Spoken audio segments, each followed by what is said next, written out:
PM बोल करके गए थे, गृह मंत्री बोल करके गए थे कि छत्तीसगढ़ में 2 दिवाली होगी, एक 12 तारीख को, एक 3 तारीख को। जसपुर के लिए आज तीसरी दिवाली हो रही है। 18 और 23 ये दो के चुनाव में बहुत अंतर है। इस उम्मीद के साथ कांग्रेस की झोली में पूरी 14 सीटें डाली थी कि सीएम सरगुजा का होगा। जो पूरे प्रदेश के अंदर नहीं, पूरे देश के अंदर में जो है विष्णुदेव साय जी का एक चेहरा जो है, पाक साफ चेहरा जो है वो दिखता है। विष्णुदेव साय जी का पूरे सरगुजा संभाग से एक पारिवारिक रिश्ता है। इतना अच्छा व्यवहार इनका कि आप कल्पना नहीं कर पाएंगे महावती विष्णुदेव साय जी का।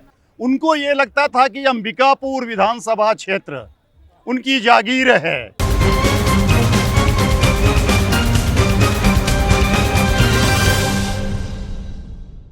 2023 के विधानसभा चुनाव में छत्तीसगढ़ के सरगुजा संभाग ने बीजेपी को क्लीन स्वीप दिया और बीजेपी ने सरगुजा को एक बड़ा तोहफा दिया छत्तीसगढ़ के मुख्यमंत्री के रूप में। हालांकि 2018 में बात हो रही थी कि सरगुजा से छत्तीसगढ़ का मुख्यमंत्री निकलेगा, लेकिन वहां से मुख्यमंत्री नहीं बन पाए टीएस सिंहदेव। और सरगुजा ने अगर 2018 में भी क्लीन स्वीप दिया था तो मुख्यमंत्री बनाने के लिए दिया था, लेकिन कांग्रेस मुख्यमंत्री नहीं बना पाई। लेकिन बीजेपी को जब क्लीन स्वीप मिला तो बीजेपी ने सरगुजा संभाग से वरिष्ठ नेता विष्णुदेव साय को मुख्यमंत्री बना दिया गया है। वो विधायक दल के नेता चुन लिए गए हैं। उन्होंने जाकर के राजभवन में अपना सरकार बनाने का दावा पेश कर दिया है। जैसे ही प्रधानमंत्री का समय मिलेगा उसके बाद यहाँ पर शपथ ग्रहण समारोह भी हो जाएगा। हमारे साथ सरगुजा और जसपुर के तमाम नेता मौजूद हैं, उनसे बातचीत करते हैं, पूछते हैं कितनी बड़ी बात है। सबसे पहले तो मैं जहां से शुरुआत किया था कि सरगुजा ने पिछली बार 2018 में भी दिया था, जनादेश दिया था कि सरगुजा से मुख्यमंत्री बने, लेकिन कांग्रेस नहीं बना पाई। लेकिन बीजेपी ने ऐसा कुछ कहा नहीं था, लेकिन जन भावनाओं को बीजेपी ने समझा और बीजेपी ने सरगुजा संभाग को तोहफा दे दिया। देखिए, सबसे पहले तो मैं संजय भाई आपको बधाई देता हूं कि हमारे सरगुजा संभाग ने 18 और 23 ये दो के चुनाव में बहुत अंतर है। 23 के चुनाव में आदरणीय विष्णुदेव साय जी के नेतृत्व में पूरे प्रदेश और सरगुजा संभाग में पार्टी ने 14 के 14 सीट जीती और आदरणीय विष्णुदेव साय जी का पूरे सरगुजा संभाग से एक पारिवारिक रिश्ता है। और हम लोग जब से परिणाम निकला है उस दिन से इस उम्मीद में थे कि विष्णुदेव साय जी हमारे प्रदेश के अगले मुखिया होंगे और आज भारतीय जनता पार्टी के शीर्ष नेतृत्व ने उनको छत्तीसगढ़ का मुख्यमंत्री मनोनीत करके न सिर्फ छत्तीसगढ़ का अपितु पूरे सरगुजा संभाग का मान बढ़ाया है। और विष्णुदेव साय जी जिस सहजता और सरलता के लिए जाने जाते हैं, इस छत्तीसगढ़ के सबसे लोकप्रिय मुख्यमंत्री होंगे।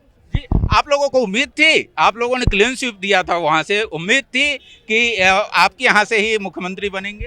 हालांकि नाम तो कई लोगों का चल रहा था, वहां से रेणुका सिंह जी का नाम चल रहा था, रामविचार जी का नाम चल रहा था, विष्णुदेव सिंह जी का नाम भी चल रहा था, गोमती साय जी का नाम चल रहा था। तो आप लोगों को कहीं ना कहीं उम्मीद तो रही होगी कि बनेंगे।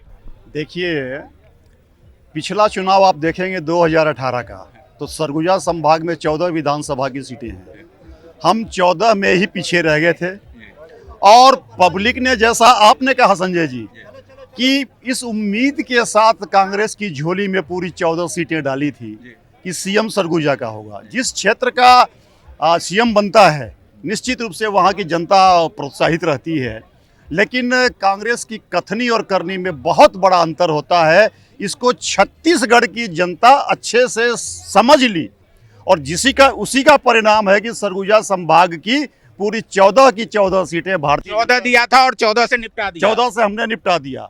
पर्टिकुलर अंबिकापुर विधानसभा क्षेत्र की मैं बात करूं तो वहां से बहुत बड़े कद्दावर नेता, प्रदेश के उप मुख्यमंत्री और सरगुजा महाराज के नाम से जो कांग्रेस के लोग उन्हें बुलाते हैं, उनको ये लगता था कि अंबिकापुर विधानसभा क्षेत्र उनकी जागीर है और इस जागीर को भारतीय जनता पार्टी तो क्या कोई भी पार्टी आ जाए हमको हटा नहीं सकती।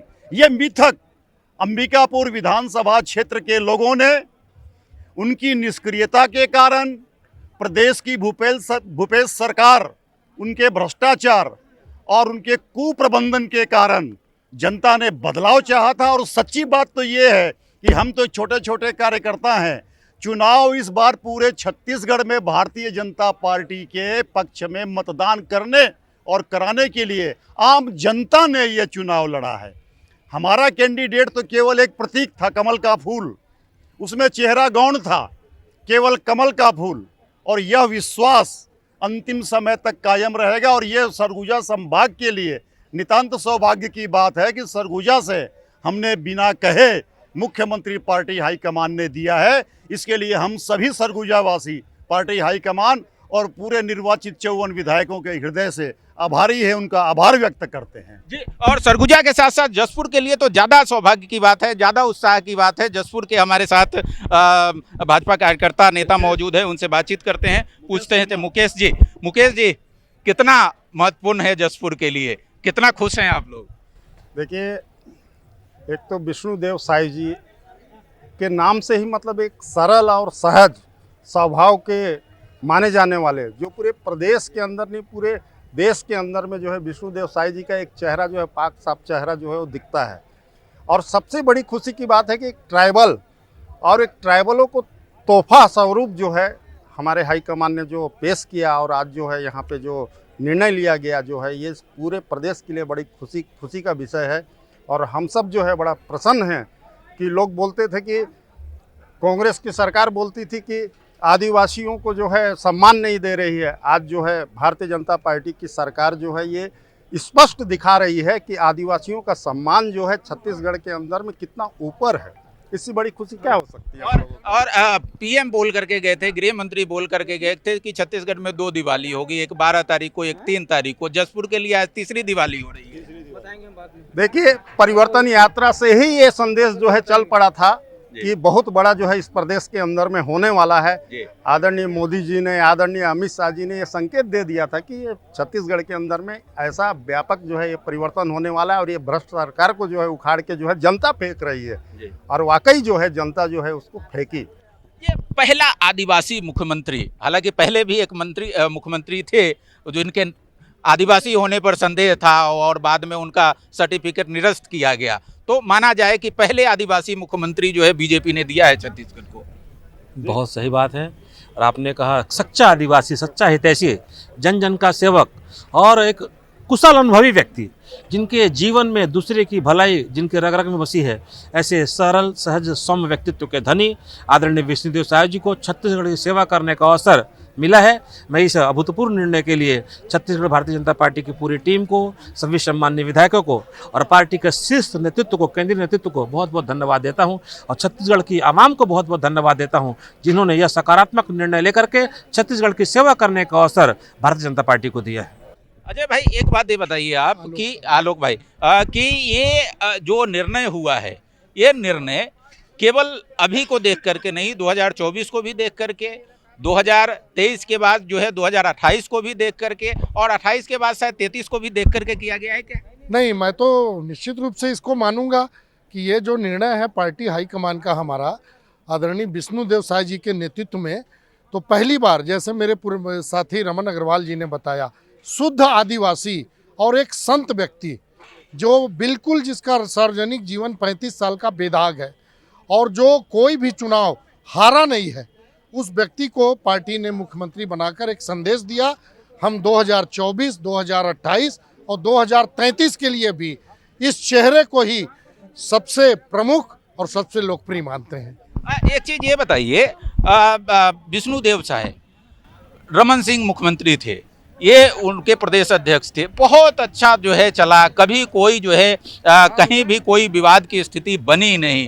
वो सामंजस्य जो है और जिस तरीके से इनका सरल सहज व्यक्तित्व है, सबके साथ मिलते हैं, बहुत मुस्कुरा करके बात करते हैं। 2 दिन पहले हम उनसे बातचीत कर रहे थे तो कह रहे थे कि हमको क्या है भैया, हम तो कार्यकर्ता है, पंच से लेकर के जो है केंद्रीय मंत्री तक बना दिया पार्टी ने, पार्टी जो बना देगी, जो दायित्व दे देंगी हम कर लेंगे। तो ये जो इनकी सरलता है, इसका लाभ उनको मिला है। हमारी पार्टी का मूल मंत्र है, अंतिम पंक्ति में जो बैठा हुआ आदमी है उसको अगली पंक्ति में लाना है। आदिवासी हो, पिछड़ा वर्ग हो, शोषित हो, पीड़ित हो, मतलब आदिवासी वर्ग का होते हुए मोदी जी और अमित शाह जी की ये सोच है। मैं बताएं, दीनदयाल जी के जो मूल मंत्र है उसको आगे लाने के लिए इनको जो बनाया ना, मैं बताएं, हमारी पार्टी का बहुत बड़ा एक योगदान है। मैं बताएं, और आने वाले टाइम के अंदर ये लोकसभा की जो 11 सीटें हैं, 11 सीटें आपका विष्णुदेव साई हमको देंगे, जोड़ी में डालेंगे हम।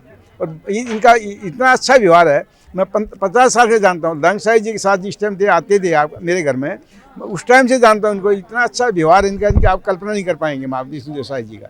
आलोक दुबे जी, एक चीज ये मुझे बताइए कि इसके बाद राजशाही का अंत तो आप लोगों ने कर दिया वहां से, आने वाले दिनों में क्या तस्वीर रहेगी? चूंकि बड़ा तोहफा बीजेपी ने दे दिया है सरगुजा को, तो अब वैसे भी जो जसपुर अंचल है वो पूरा बीजेपी का गढ़ ही माना जाता रहा है, सरगुजा में भी सीटें मिलती रही है, आने वाले दिनों में क्या तस्वीर होंगी? देखिए, पहली बार हम भारतीय जनता पार्टी सरगुजा संभाग में 14 के 14 विधानसभा सीट जीती है और संगठन के रूप में हम आज भी सरगुजा संभाग क्या पूरे प्रदेश में बहुत मजबूत हैं। हमारा कैडर शक्ति केंद्र स्तर पर, बूथ स्तर पर बहुत मजबूत है और इस बार कार्यकर्ताओं ने इतना जी जान से मेहनत किया और जैसे हमारे पूर्व वक्ताओं ने भी कहा कि इस बार भूपेश सरकार के भ्रष्टाचार और इनके आतंक से इतनी ज़्यादा त्रस्त थी बस्तर से लेकर सरगुजा अंचल तक कि जनता स्वयं परिवर्तन का मन बना ली थी और परिवर्तन के मन बनाने का ही परिणाम दिखा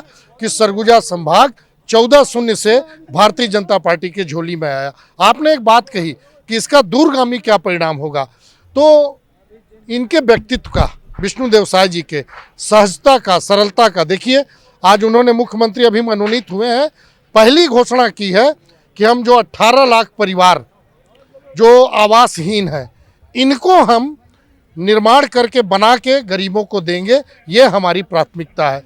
तो सोच देखिए कि एक गरीब आदमी जिसके सिर पे छत नहीं है उसके लिए विष्णुदेव साई जी ने, अभी शपथ नहीं हुआ है मगर उन्होंने संकल्प ले लिया। तो आने वाला दिन भारतीय जनता पार्टी के लिए बहुत ही मजबूत, न सिर्फ पूरे प्रदेश में अपितु सरगुजा संभाग में भी होगा।